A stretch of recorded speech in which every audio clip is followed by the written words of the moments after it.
Hey Caleb, Coach Mike here. Good job in the cage the other day. Several things I want to point out to you. First, we're going to look at the hitter at the top. This is a major league hitter.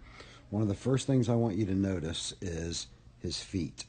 His feet are in firm contact with the ground. That's one thing I want you to get an understanding of. You want to use the ground to propel yourself throughout your swing. And we're going to see we're going to see that and several other things as we go. Okay, as he goes, he's in firm contact. The pitch is on the way. As that pitch is on the way, he's going to step, and notice his action. His action is to step directly at the pitcher, and any head movement that he has is going to be in this direction only, towards the ball. What you'll notice is that he never sways this way, nor does he step this way. That's called stepping in the bucket. So let's just watch. As he goes forward, he's going to get that foot down. He's going to get it planted. So now he's back in firm contact with the ground. His weight is now shifting into his front leg.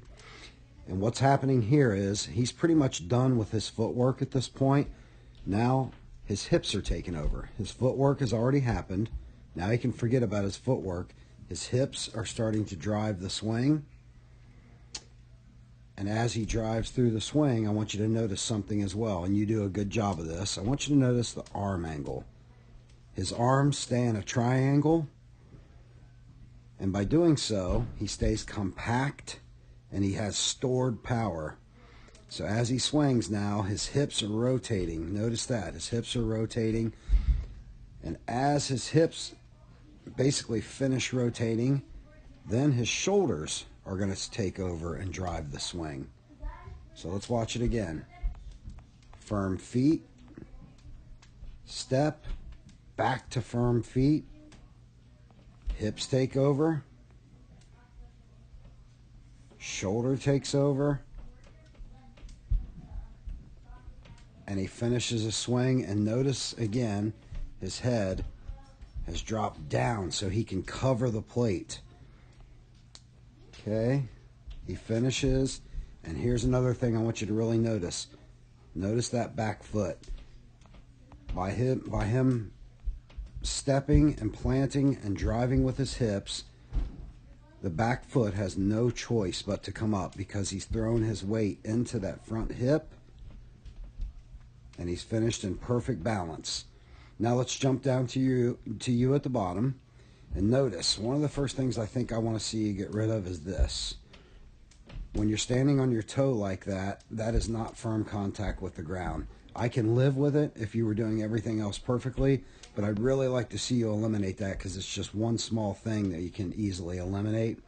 So watch as we go. I want you to notice the pitch is on the way, and the first thing you're doing is stepping out. And notice the back foot is not coming up. It's simply dragging. And here's why. When you step out like that, you're not stepping towards the pitcher. This is what's called stepping in the bucket. So as you get going here, you've stepped in the bucket. Now you're in a weak position. One thing I do like, though, is that you've maintained that bend in your arms, the triangles in your arms, like I showed you with him up top. And as you go, had you done the other things right, you'd have been in perfect position. The thing about this is these are easy fixes. If you stay in firm contact with the ground, simply step forward, drive with your hips. Right here, your hips should already be taking over. What I think you're doing right here is thinking about swinging at the ball with your bat. You need to reverse that thinking. Think of using the ground first. And at this point right here, your hips should be well engaged and taking over. Let's see if they do. Not so much. So, be aware of that. Everything else looks good. Let's just straighten up this, stepping towards the pitcher and not stepping backwards. Now let's look at the next pitch. You hit this one. It's a good pitch right over the plate. Had you not done that motion right there and stepped backward and stepped in the bucket, you'd have been in a prime position, look back up top, to do exactly the same. Look how similar you are right here with him, with the one exception that you've stepped out and you've swayed off the ball. So, stay over the ball with your head, step towards the pitch,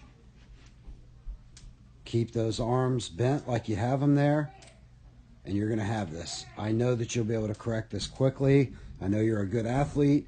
You're a student of the game. I know whatever sport you're in, you study it. Aaron does the same thing, and I'm sure you will as well, and we're going to get you really tattooing the ball here shortly.